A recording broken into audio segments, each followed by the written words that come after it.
Hoje você vai conhecer a história de um dos monarcas mais polêmicos e influentes da história mundial. Henrique VIII, o rei que enfrentou o Papa, mudou o rumo do cristianismo na Inglaterra e ainda criou um legado que ecoa até os dias de hoje. Enquanto a Europa vivia tensões religiosas, políticas e dinásticas, Henrique VIII tomou decisões que abalaram o Vaticano, transformaram a Igreja Inglesa e redefiniram o cristianismo por lá. Você vai ver como tudo começou por um simples pedido de anulação de casamento e como essa escolha virou uma revolução. E mais, vamos ver como suas 6 esposas, suas alianças e seus rompimentos moldaram a Inglaterra moderna. Vem comigo que eu vou explicar. No começo do século XVI, a Inglaterra estava em um momento de transição. O reino da dinastia Tudor buscava estabilidade após os conflitos da Guerra Civil e as disputas dinásticas. Henrique VIII nasceu em 1491 no Palácio de Greenwich, como segundo filho do rei Henrique VII e de Elizabeth de York. Com a morte de seu irmão Arthur em 1502, ele se tornou herdeiro ao trono. Em 1509, aos 17 anos, Henrique sobe ao trono, jovem carismático, atlético e cheio de promessas. Ele era culto, falava várias línguas, gostava de música, de caça, de esportes, um estilo de rei renascentista. Logo após sua coroação, ele se casa com Catarina de Aragão, filha dos reis da Espanha, uma aliança política que reforçava a Inglaterra frente à França. Esse era o papel de um rei da época, manter alianças, garantir a dinastia, mas há um problema visível desde o começo. Henrique e Catarina não conseguem gerar um herdeiro homem que sobreviva, e isso para ele começa a se tornar uma obsessão.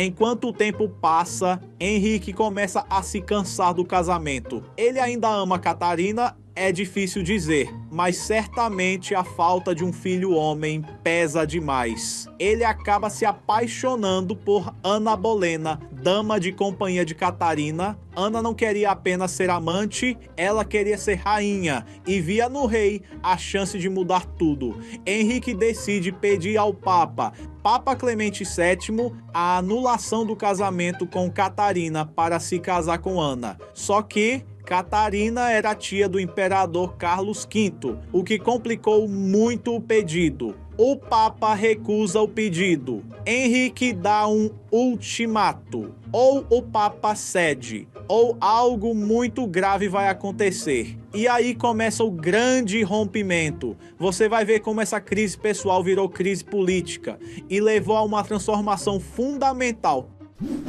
Sentindo-se desrespeitado pelo Papa, Henrique decide romper com Roma. Ele aprova leis no parlamento inglês que o elevam ao papel de chefe da igreja na Inglaterra. Assim nasce a Igreja da Inglaterra ou Igreja Anglicana, com o rei reconhecido como seu supremo líder. Essa é uma mudança radical. A Inglaterra deixa de estar sob a autoridade do Papa. Ele dissolve mosteiros, confisca terras da igreja e redistribui o poder religioso. A motivação pública pode ter sido o casamento, mas o impacto foi muito maior, afetando toda a história da fé naquele país. Algo até então inimaginável aconteceu. Um rei determina quem será o líder espiritual do país e, por tabela, quem controlaria os bens da igreja. Você consegue imaginar hoje uma autoridade levar uma nação inteira a romper com o Papa só por causa de um casamento? Com a nova igreja veio uma nova liberdade. Henrique se divorcia e casa-se oficialmente com Ana Bolena. Eles têm uma filha, Elizabeth I, mas Ana não entrega o herdeiro homem e em 1536 é acusada de adultério e traição e, pasmem, ela foi executada. Henrique casa-se mais vezes, com Jane Seymour, que lhe deu um filho, Eduardo VI, mas morre no parto, com Ana de Cleves, que ele acabou se divorciando também, com Catarina Howard, que foi executada como a segunda esposa dele, e com Catarina Parr, essa última sobreviveu ao rei. Esses casamentos não foram só drama da monarquia, cada um deles envolvia alianças políticas, disputas de poder, intrigas na corte e conspirações. Henrique usou o casamento como instrumento de poder e, muitas vezes, de eliminação de adversários. Ele usou seu poder na nova igreja para legitimar ou anular casamentos, para controlar a sucessão e para consolidar sua autoridade. E não era apenas no campo religioso. Henrique também investiu nas forças navais da Inglaterra, fortaleceu o Estado, centralizou o poder e deixou um país modificado. É surreal um rei ter tido 6 esposas e que 2 delas foram executadas por ele. Isso mostra até onde o poder pode chegar.